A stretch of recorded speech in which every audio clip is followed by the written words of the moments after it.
Elohim.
Alléluia.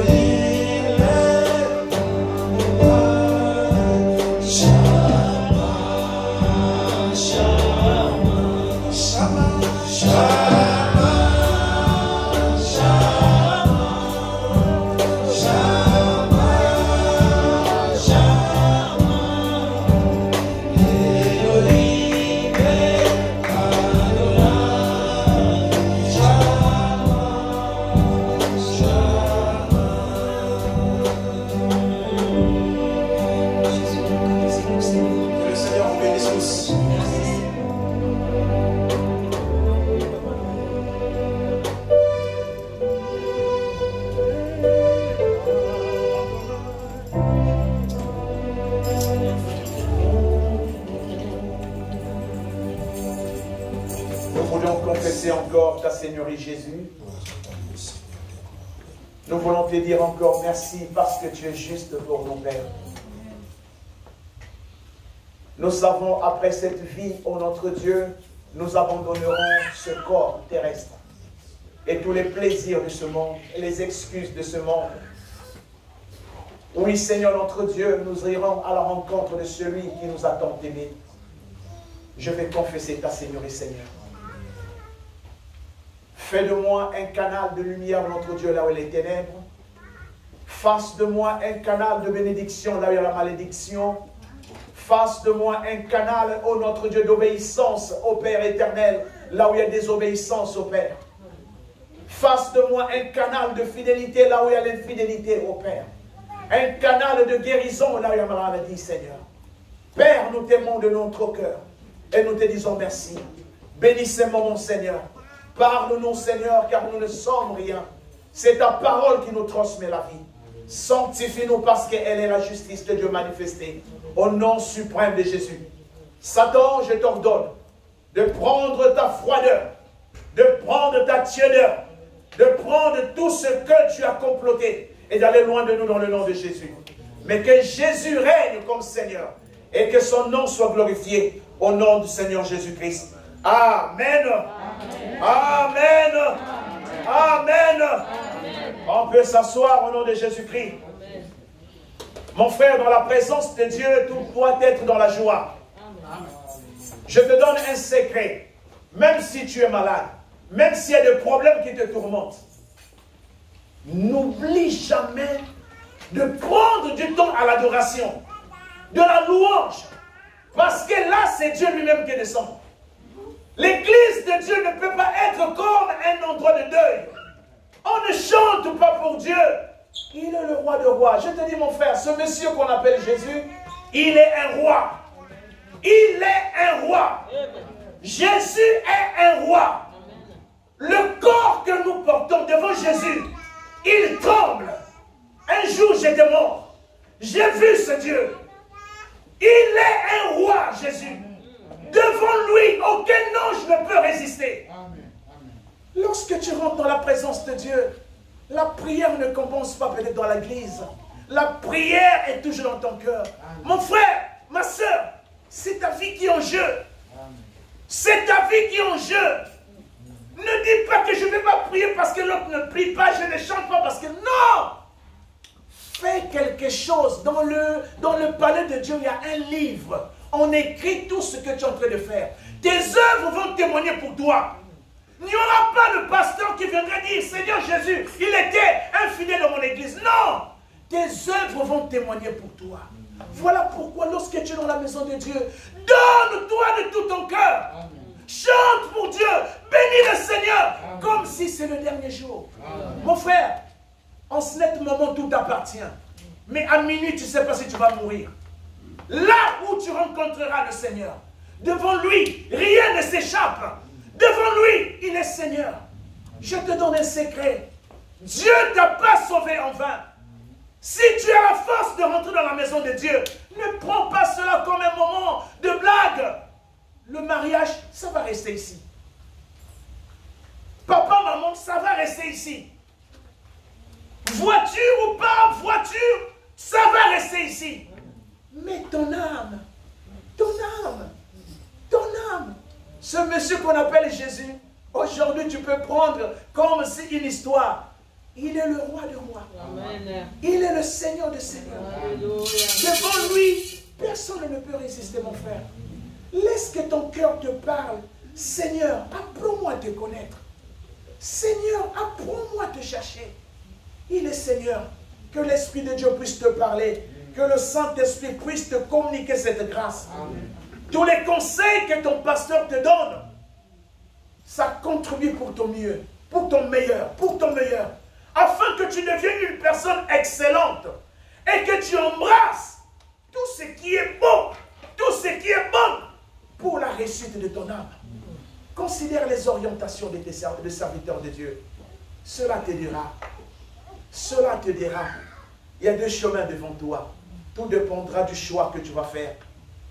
N'oublie pas que les bénédictions que Dieu a réservées dans ta vie, mais il y a aussi des bénédictions que Dieu a mis à la disposition de ses serviteurs. Ce sont eux qui doivent relâcher cela dans ta vie. Alors, mon frère, ma soeur, prends garde de ceux qui sont tout autour de toi. Dieu ne les a pas mis en vain. Il y a une réponse pour cela. Donne-toi de tout ton cœur à Dieu pour le servir. Tu verras ce que le Seigneur te donnera. Tu verras ce que Jésus fera pour ta vie. Le monde, ça restera.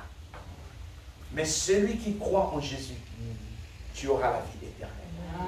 Cette vie que nous blaguons aujourd'hui, cette vie, mon frère, cette vie a un prix. Alors, prends cela entre tes mains. Tu verras ce que Jésus, il est. Tu verras ce que Jésus est pour ta vie. Que le Saint-Esprit te communique cette grâce et que tu saisisses par ton esprit que Dieu a permis que je sois dans sa maison. Ce n'est pas en vain, mais c'est pour ta bénédiction. Amen. Que le Saint-Esprit puisse combler ton cœur vide. Amen. Que le Saint-Esprit puisse t'éclairer afin que tu te donnes toi-même. Cherche à rentrer dans le ciel. Amen. Le Seigneur a donné l'appel à tout le monde, mais rentrer au ciel, ça dépend de toi, mon frère. Amen. Ça dépend de toi, ma soeur. De la façon que tu vas servir Dieu, de la façon que tu vas te donner. Ne regarde ni à gauche ni à droite, mais regarde Jésus-Christ, parce que c'est lui qui t'a appelé. Et lui, il ne te fera pas honte. Lui, il te dira, rentre dans ma gloire, rentre dans ma gloire. Que le Saint-Esprit puisse te parler, que le Saint-Esprit puisse te communiquer la grâce de Dieu. Au nom de Jésus-Christ. Amen. Amen. Rapidement, nous allons prendre nos Bibles. Nous allons prendre nos Bibles. Nous allons lire le livre de Ecclésiaste, chapitre 8. Ecclésiaste, c'est l'Ancien Testament. C'est après le Proverbe. Chapitre 8, nous allons lire le verset 9. Ecclésiaste, chapitre 8, nous allons lire le verset 9. Lisons au nom du Seigneur Jésus. J'ai vu tout cela et j'ai appliqué mon cœur à tout ce qui se fait sous le soleil. Il y a un temps l'homme domine sur l'homme pour le rendre malheureux. Parole du Seigneur. Amen. Amen. Amen. On peut s'asseoir dans la présence du Seigneur. Amen. Que le Saint-Esprit te fasse du bien. Amen. Que l'Esprit de Dieu te fasse du bien. Amen. Sois dans la joie, dans la présence de Dieu. Le thème de notre message cet après-midi, lève-toi et brise le poids ou le joug que la sorcellerie t'impose. Lève-toi, tu dois t'élever. C'est un ordre que Dieu te donne. Peu importe la condition dans laquelle tu te trouves, certainement les circonstances t'environnent, mais Dieu te donne un ordre. Lève-toi. Tu dois t'élever. Certainement tu es triste. Certainement il y a des problèmes qui t'entourent. Tu peux te dire que non, cette situation je ne peux pas m'en sortir. Ce problème m'a fait de la honte. Ce monsieur m'a jeté un mauvais sort. Cette personne a parlé mal de moi. Mais le Seigneur te demande, lève-toi. Tu dois t'élever. C'est toi qui dois t'élever pour briser tout ce que l'ennemi a placé devant toi. Le Saint-Esprit dit, il adresse cette parole à toi, mon frère, ma soeur. Pourquoi il te demande de s'élever? Parce que l'heure dans laquelle tu te trouves, c'est une heure très critique. Très critique. Ne vois pas le morceau de pain que tu as toujours vu sur la table. Ne vois pas la personne qui te dit bonjour chaque jour. Mais l'heure est critique. Ne te dis pas que non, tout va bien. Dis-toi que l'heure est critique. La Bible nous déclare, lorsque Satan descendait sur la terre, la Bible proclame, malheur à la terre. La Bible n'a pas dit, bienheureux la terre, mais il dit malheur. Parce que le diable est descendu dans une grande colère. Le poids que la sorcellerie t'impose. On nous a dit, il y a un temps où l'homme, qu'est-ce qu'il fait? Cet homme, sur son frère homme, c'est ce que la Bible vient de nous dire. Il y a un temps où l'homme domine sur son frère. C'est la sorcellerie. Dieu nous a créés tous égaux.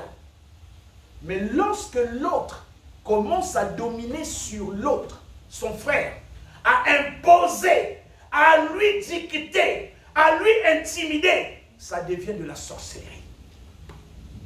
Et Dieu te demande, tu dois te lever, afin de faire quoi? De briser le poids que l'ennemi est en train de t'imposer, de transporter. Tu dois te lever. Lorsqu'on parle de se lever, cela nous parle d'une révolte. Une personne qui se lève, certainement elle était couchée. Certainement elle était peut-être assise. Mais tout d'un coup on te dit, lève-toi. C'est un ordre. On te demande de changer une position. Parce que la position dans laquelle tu te trouves n'est pas la bonne. Voilà pourquoi on te demande de se lever. Zachée, il avait changé la position. Pour faire quoi? Attirer l'attention du Seigneur Jésus. Bartimée, il avait changé aussi sa position. Il s'est mis à crier. Il était dans son coin. Mais lorsqu'il a entendu le bruit, il s'est mis à crier. Change ta position.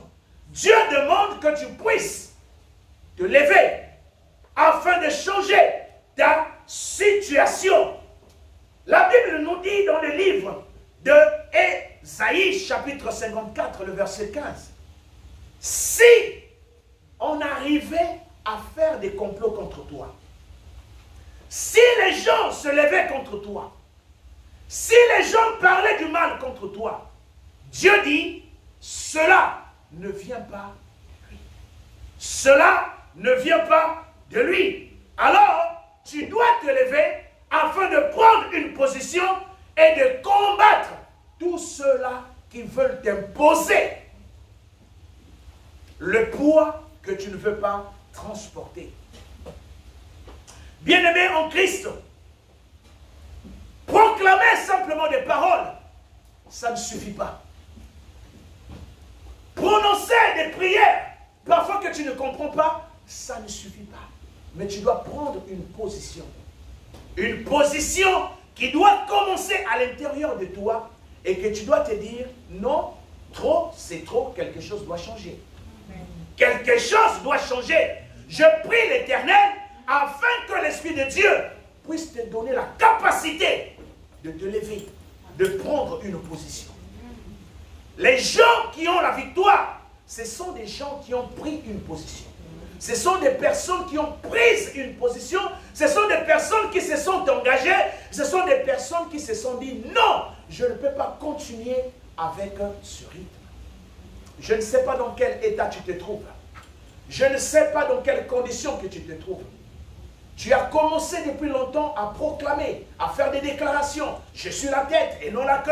Je suis le premier, je ne suis pas le dernier. Je suis ceci. Mais dans le constat, tu vois que ta vie tourne au rond. Rien ne bouge. Alors qu'est-ce qui ne va pas? Qu'est-ce qui ne va pas? Le Seigneur te demande, tu dois te lever. Mon frère, ma soeur, le monde dans lequel nous vivons, c'est le spirituel qui commande le matériel. Amen. Que personne ne te trompe. Si tu veux régner dans ce monde, tu dois être une personne spirituelle. C'est-à-dire une personne qui connaît les lois du ciel. Job 38, verset 33. Dieu a dit à Job, connais-tu les lois du ciel? Les règles-tu son pouvoir sur la terre? Si tu connais les règles du ciel, si tu connais les règles de le royaume de Dieu, si tu connais ce que Dieu dit de toi, tu appliqueras cela sur la terre et tu régneras. Pourquoi? Parce que Satan, il est sur la terre. Il est sur la terre pour dominer. Il est sur la terre pour essayer d'intimider. Satan est sur la terre, il ne te donne pas le droit de se présenter devant Dieu. Il t'enlève le goût même de prier. L'église pour toi est devenue comme une routine. Lorsqu'on te dit prier, tu vois, prier, ça devient comme un poids. Il y a la sorcellerie, tu es envoûté. Il y a quelque chose. Il y a quelque chose. Alors tu dois prendre conscience en toi-même. Pourquoi je n'aime pas prier? Pourquoi je n'aime pas prier? Tu dois te poser la question. Pourquoi je n'aime même pas lire la parole de Dieu? La Bible est avec toi, nuit et jour. Mais tu n'arrives même pas à lire la Bible. Tu dois te poser la question, pourquoi? Qu'est-ce qui ne va pas? Qu'est-ce qui ne va pas avec moi? Pourquoi je n'arrive pas à lire la Bible? Parce que tu as été envoûté. Parce que tu as été envoûté. Tu es sous la domination de l'ennemi. L'ennemi est en train de dominer sur toi. L'ennemi est en train d'imposer un rythme de vie en toi. Et tu deviens une personne envoûtée. Une personne qu'on a ensorcelée. Tu dois t'arrêter un instant. Regarde ta vie tout autour de toi. J'ai toujours l'argent. J'ai toujours ceci. Mais ma vie tourne au rond. Je n'avance pas. Pourquoi? Et pourtant je dis aux autres que je suis chrétien, je suis ceci. Mais quand tu regardes ta vie, tu comprends qu'il y a quelque chose qui ne va pas. Parce qu'il y a la main de la sorcellerie qui est en train de te neutraliser. Il y a la main de la sorcellerie qui est en train de t'obliger de supporter ce que Satan te demande de faire. Tu dois te lever dans la prière. Tu dois te lever en prenant les armes de Dieu afin de faire face à l'ennemi qui est devant toi. Voilà pourquoi la prière n'est pas réservée pour des gens qui sont faibles. La prière, c'est pour des violents. La prière, c'est pour des violents. Je déclare que la prière, c'est pour des violents. La prière ne dépend pas de l'heure, la prière ne dépend pas des circonstances, mais c'est la prière qui contrôle et les circonstances et l'heure. Une personne qui prie, il est en avance avec l'heure. Pourquoi tu ne pries pas? Pourquoi tu ne passes même pas? Même 5 minutes de prière, tu n'arrives pas. Il y a quelque chose. Il y a une domination de l'ennemi.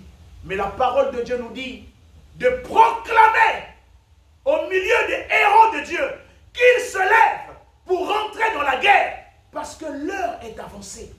L'heure est critique, mon frère. L'heure est devenue difficile. L'ennemi est élevé. L'ennemi un peu partout. Nous pouvons voir. L'ennemi est là. La sorcellerie est rentrée même jusque dans l'église. Beaucoup de nous, on s'est dit que non, bon, j'ai fui l'Afrique parce que l'Afrique a des sorciers. Mais il ne sait pas que les gens qui sont venus avec lui et les sorciers aussi sont là. Les gens disent que ceux qui sont en Afrique sont des sorciers. Mais or, le sorcier est assis avec toi. Là où tu es. La sorcellerie, c'est la puissance de l'enfer que le diable utilise pour maintenir les gens prisonniers en les plaçant sous sa domination à travers des esprits de manipulation, d'intimidation, d'égarement, de séduction. C'est ça la sorcellerie. C'est le pouvoir, c'est la puissance de l'enfer que Satan utilise. Il a bloqué la vie de personne. Tu ne peux rien voir. Tu vas voir une sœur, sa vie, elle s'appelle, la sœur s'appelle maintenant les 4 évangiles. C'est-à-dire, à gauche, il a Maurice. À droite, il a Jean-Baptiste. De l'autre côté, il a un autre évangile. Et la sœur mène sa vie. Mais je ne crois pas. Une femme que Dieu a créée peut mener cette vie. Lorsque vous voyez cela se manifester dans la vie d'une personne, dites-vous, il y a la sorcellerie. Il y a la puissance de la sorcellerie qui est en train d'envoûter cette personne. Lorsque tu commences à voir un homme avec la cigarette, avec le chanvre, il est à gauche, à droite, combien de femmes? Dites-vous que cette personne est envoûtée. Il y a la sorcellerie. La sorcellerie. Mon frère, la sorcellerie, ce n'est pas la blague. La sorcellerie, si tu ne te lèves pas, dis-toi, la sorcellerie va te paralyser. Tu penses que ta vie va bien, mais tu es sous la pression de la sorcellerie. Voilà pourquoi tu dois t'élever. Tu dois t'élever. Tu dois dire non, Seigneur. Je refuse d'être contrôlé par la sorcellerie. Les réclamations de la famille te poursuivent par-ci, par-là. Tu es sous la pression démoniaque. Tu veux faire quelque chose. Mais c'est comme une force que tu retiens. Tu n'arrives pas à réfléchir. Lorsque tu as l'argent, tes pensées sont à gauche, à droite. Mais lorsque tu n'as plus rien entre les mains, oh, il fallait que je fasse ceci. Tu es sous l'emprise de l'envoûtement. Tu dois t'élever dans la prière. Tu dois t'élever dans la prière. Et la prière, l'église, elle a les portes ouvertes pour t'appeler, pour participer à la prière. Lorsque nous regardons même la prière de mardi online, tu vois les gens, tu comptes les gens. Mais si tu appelles, la personne te dira, mais non, je suis à la maison, je ne fais rien. Mais la personne n'arrive pas à rentrer même pour prier. C'est l'envoûtement. C'est l'envoûtement. Tu es assise, tu n'arrives rien à faire. Mais tu n'arrives pas à te donner à Dieu. Dis-toi, c'est l'envoûtement. Tu dois te lever pour chercher la face de Dieu. Je déclare que le feu de Dieu puisse brûler cet envoûtement afin que tu sois libre et que tu vois les choses en face de toi.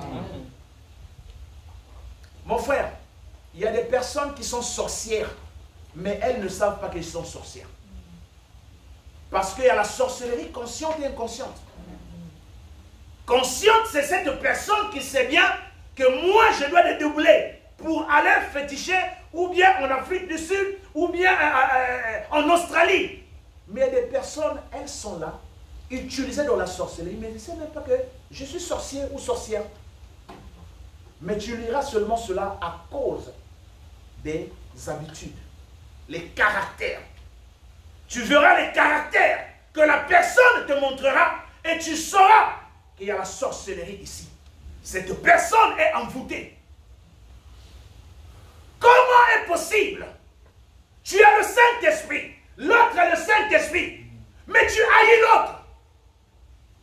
Quel est l'esprit que tu as? C'est la sorcellerie. Parce que Dieu est amour. Dieu est amour. Comment tu peux faire de ta maison un atelier de Satan? Tu te rassembles avec les autres. Tu parles mal des autres. Mais tu te dis, tu es enfant de Dieu. Quel est l'esprit qui est en toi? C'est la sorcellerie. Tu es une sorcière inconsciente. Tu es un sorcier inconscient. Par les caractères. Lorsque les gens prient, les gens sont concentrés. Toi aussi, tu as besoin de se concentrer. Parce que ton âme, tu as besoin d'avoir du prix devant Dieu. Ne sois pas agité. Mon frère, donne-toi dans la vie de prière. Mon frère, cherche la présence de Dieu. Je me souviens, il y a un frère qui était avec moi à Luanda. Ce frère était marié avec sa femme. 11 ans. 11 ans. Et nous tous, on partait dans leur maison. Mais on ne savait rien. Et quand la femme est enceinte, après 3 mois, la grossesse partait. On a demandé, mais sœur Solange, qu'est-ce qui ne va pas? Oh non, c'est ma famille qui n'aime pas mon mari. Elle voilait les gens comme ça. Jusqu'à ce que le frère devait mourir. Mon ami, en ce moment, il est en France. Il devait mourir. Ses frères ont dit, non, notre frère n'est pas comme ça. Donc il commençait à perdre connaissance. Parfois, il se promène, quand il traverse l'avenue, il se met juste au milieu de la route. Les voitures viennent s'arrêter, poum, poum, poum. Les gens doivent venir le tirer. Les frères ont dit, non, non, non, non, non, non, non. Il y a quelque chose qui ne va pas. Et ils sont partis dans leur église. Sans le savoir, dans l'église, ils étaient près de 120 membres. Dans les 120 membres, seulement 5 qui n'étaient pas sorciers. Le reste, ce sont des sorciers. Et il y a un frère, Dieu soit loué. Ce pasteur, il venait de Congo. C'est un pasteur qui prie Dieu en vérité. Et il a commencé à prier. Et à demander le feu. Au moment que tous ils priaient, ah non, papa Médard, on va prier pour toi. Oh, c'était des sorciers qui disaient, j'en vais prier pour toi. Et quand le frère là a commencé à prier, le feu est rentré dans l'église. Et le jeune qui jouait au tam-tam commence à crier. Laissez, je vais parler. Mais tu parles quoi? Il a abandonné le tam-tam. Il dit, c'est moi qui ai fermé papa Médard. Demandez-lui, ses bras, ils ne sont pas de douleur ici. Quoi? Il dit, c'est sa femme qui est notre reine. Tous les secrets. Voilà pourquoi, sois une personne vigilante. Lève-toi dans la prière. Ne prends pas ta vie de prière comme quelque chose de s'amuser. Tu as fui les sorciers en Afrique, mais Satan il utilise même les sorciers ici. Une personne qui est toujours avec toi, qui ne te donne pas l'encouragement même pour prier, mais lorsque cette personne est avec toi, tu n'as même plus la force de prier, vous vous rencontrez, vous ne prononcez même pas le nom de Jésus. Vous commencez seulement à Jean-Jacques, vous terminez à Marie-Jeanne, vous comprenez. Dis-toi, il y a une sorcellerie qui est là. Parce que les enfants de Dieu, vous devez parler des affaires du royaume. Vous devez parler des affaires du royaume. Essaie de contrôler tout autour de toi. Fais un diagnostic spirituel. Qui est qui fréquente ma maison? Qui est qui est mon ami? Parce que l'ennemi ne viendra pas de loin. L'ennemi est toujours proche de toi. Qui t'a ensorcelé? C'est ce que Paul a dit. Qui vous ensorcelez? Vous, Galates, vous avez bien commencé avec le Seigneur, mais vous vous êtes arrêtés. Qui vous a ensorcelé? Tu avais le zèle pour le service de Dieu. Tu avais l'amour pour les choses de Dieu. Mais tout d'un coup, tu deviens... Mais qui t'a ensorcelé? Qui t'a ensorcelé? Tu priais beaucoup, mais tu ne pries plus. Tu lisais la Bible, tu ne lis plus. Tu jeûnais, mais tu n'arrives plus. Qui t'a ensorcelé? Qui t'a ensorcelé? Toi-même, tu te poses la question. Pourquoi ma vie marche comme ça? Pourquoi je n'ai pas le courage de faire ceci? Jésus a dit, si vous êtes fils d'Abraham, vous allez faire les œuvres d'Abraham. Si tu es de Dieu, tu chercheras la face de Dieu. Mais comme il y a la sémence du diable en toi, voilà pourquoi tu manifestes ces caractéristiques. Regarde le fond de ton cœur. Dis-toi, quelle est la sémence que j'ai? Quelle est la sémence que j'ai? Lorsque tu as quelqu'un devant toi, même si tu as dit pardon, mais cette personne pour pardonner, niet, la sorcellerie. La sorcellerie, ce n'est pas seulement manger les gens. Jésus, il savait qu'il va le vendre. Mais il a dit, allons-y faire une place, nous allons manger la Sainte Seine. Il savait. Il leur a parlé que non, je vais partir, mais je ne vais pas vous laisser seul, il y aura quelqu'un. Il savait. Sur la croix, il a dit, Père, pardonne-leur. Si tu es enfant de Dieu, le premier signe dans le cœur d'un enfant de Dieu, il est prêt à pardonner avant même qu'on lui demande pardon. Le premier signe d'un enfant de Dieu, il est prêt à pardonner avant même qu'on lui demande pardon. Même quand il a raison, c'est lui qui te demande même pardon. Mais pas un pardon voilé, mais un pardon sincère. Ça montre les fruits de l'Esprit de Dieu. La vraie religion d'une personne dépend de la sincérité et la pureté de ton cœur. Cela se mesure par la qualité de tes pensées. Quelles sont les pensées qui sont en toi? Qu'est-ce que tu penses chaque jour? Heureux la personne qui a un cœur pur, parce que cette personne verra Dieu. Mon frère, nous devons nous lever dans la prière. L'heure est grave. Regarde tout autour de toi. Regarde à gauche, à droite. Qui était là? Qui n'est plus là? Lève-toi dans la prière. Dieu t'a donné la force. Lève-toi. Faisons comme la prophétesse Déborah. Dans Juge chapitre 5, verset 6, au temps de Shamgar. Cette femme s'est levée. Pourquoi elle s'était levée? Parce que les Madianites, les Amalekites, ils avaient bloqué toutes les voies de sortie et de rentrée. Et les enfants d'Israël passaient un moment difficile parce qu'il y avait pression. Mais cette femme s'est dit non, si on continue à s'asseoir, nos enfants aussi vont souffrir. Et cette prophétesse s'est levée. Elle s'est levée et elle a changé l'histoire des choses. Et Dieu veut que nous soyons aussi cela. Mon frère, par cette exhortation, je voudrais te demander que lève-toi, mets sur toi les armes que Dieu nous donne afin de combattre l'ennemi. L'ennemi est rentré jusque même dans ta maison. Tu sais pourquoi tu ne rêves pas la présence de l'ennemi? Parce que tu es faible. Si tu étais chaud dans la prière, l'ennemi devait se présenter, tu devais voir sa face. Mais comme tu es faible dans la prière, voilà pourquoi l'ennemi, comme tu ne le déranges pas, voilà pourquoi tu dors tranquillement, tu te réveilles, tu dors, tu te réveilles et tu ne peux pas le voir. Mais si tu es chaud dans la prière, l'ennemi doit se rencontrer. Sur ton chemin, si tu ne te croises pas avec le diable, dis-toi que je marche ensemble avec le diable. Tu dois le croiser. Satan te haït. Satan me haït. Satan n'est pas ami de quelqu'un. Même les gens qui servent Satan, Satan les haït tous. Mon frère, tu dois t'élever. On a besoin de ta force pour briser tout ce que Satan est en train de manipuler dans la vie des hommes. Mais tout dépend de l'état du cœur. Le dimanche passé, il y a maman évangéliste qui nous a parlé du prophète Élisée qui s'était rendu auprès des fils des prophètes à Gilgal, à Jéricho. Et ils ont dit au prophète, la ville elle est bonne, mais les eaux, le séjour est bon, mais les eaux c'est le cœur des hommes. Et le serviteur de Dieu, il a apporté le sel. Le sel, c'est le message de la repentance. Vous devez vous repentir. Pour ne pas laisser la place à Satan de continuer à manipuler. Vous allez voir dans le texte de 2 Rois, que la servante de Dieu a lu le verset chapitre 2, la Bible dit, Élisée est allé à la source pour jeter le sceptre.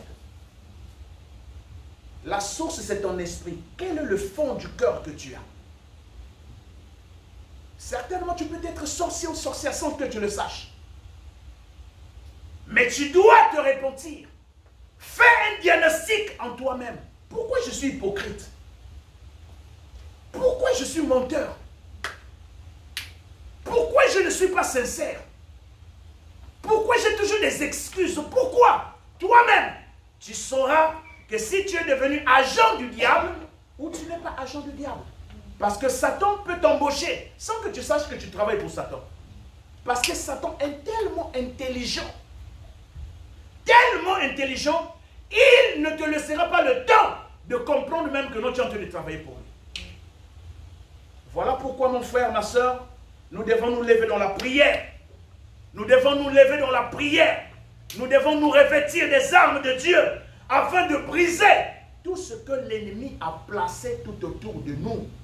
Pour que tu puisses briser l'influence, la domination du diable dans ta vie, tu dois être une personne de prière, une personne engagée, une personne qui a pris une décision et que personne ne peut te demander de reculer. Je ne sais pas l'état dans lequel tu te trouves.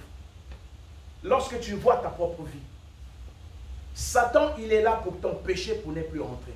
Tu dors dans tes rêves, tu as des maris de nuit, tu fais des relations, tu as ceci, mais tu pries. Qu'est-ce qui ne va pas? Parce que quelque part, tu es en train de devoir Satan. Tu dors dans la nuit, on vient te donner la nourriture, tu manges. Et cette nourriture va produire la malédiction, la malchance et les blocages à cause de ce que tu es en train de manger. Mais pourquoi tu manges et pourtant tu pries? Tu es agent du diable sans que tu le saches. Tu dois te repentir. Tu dois voir à l'intérieur de toi. Qu'est-ce qui ne va pas? Quelle est la chose qui m'empêche? L'Esprit de Dieu ne peut pas résider là où il y a la rancune, là où il y a la haine. Non, ce n'est pas l'Esprit de Dieu. Jacques chapitre 3, le verset 13 nous dit, qui de vous est intelligent, qu'il nous montre sa douceur, les bonnes œuvres.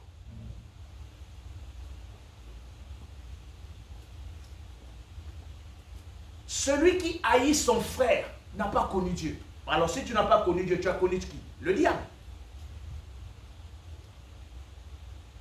Jésus a dit, on vous reconnaîtra que vous êtes mes disciples lorsque vous vous aimez les uns les autres. Ce sont les signes. Mais lorsque tu as un cœur où l'amour n'est pas, qui tu es en train de servir? Mais tu dois t'élever, tu dois prendre une décision pour briser les liens que l'ennemi t'impose. Tu dois dire, Satan, je ne suis pas une victime qui t'a été donnée. Je suis fils et fille de Dieu. Je refuse de faire partie de ton groupe.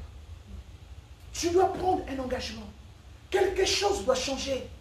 Quelque chose doit changer. Je dois prendre un engagement. Tu dois prendre un engagement. Nous tous prenons des engagements afin que le Seigneur Dieu puisse se manifester dans notre vie. Dieu nous a appelés afin que notre vie soit un témoignage pour les autres. Mais depuis que nous avons commencé avec le Seigneur, tu constateras, c'est comme si tu tournes au même endroit. Alors essaie un peu de regarder. Quelle est la sémence que Satan a mis en toi? J'ai béni un frère. Il a fait cette confession. Il dit, j'aime beaucoup le Seigneur. Je prie beaucoup. Mais toutefois, quand je veux monter, mais lorsque je passe et je vois les gens qui sont en train de boire la bière, je ne résiste pas. Je dois leur demander, donnez-moi aussi la bière. C'est le péché qui me fait toujours tomber. Essaie un peu de voir tout autour de toi. Quel est le péché qui te fait tomber? C'est ça l'envoûtement du diable dans ta vie. Rien ne peut t'écarter de la présence du Seigneur. Rien ne peut t'écarter de la présence du Seigneur. Mais que le Saint-Esprit te garde dans la présence de Dieu. Lorsque Ève est venue trouver Adam où? Ève est venue trouver Adam dans la présence de Dieu. Adam parlait avec Dieu. Mais lorsque Ève est venue, Satan a utilisé Ève. Et Ève est venue avec la séduction et Satan a fait de telle sorte que Adam soit écarté. Lorsque tu te rencontres avec une personne et cette personne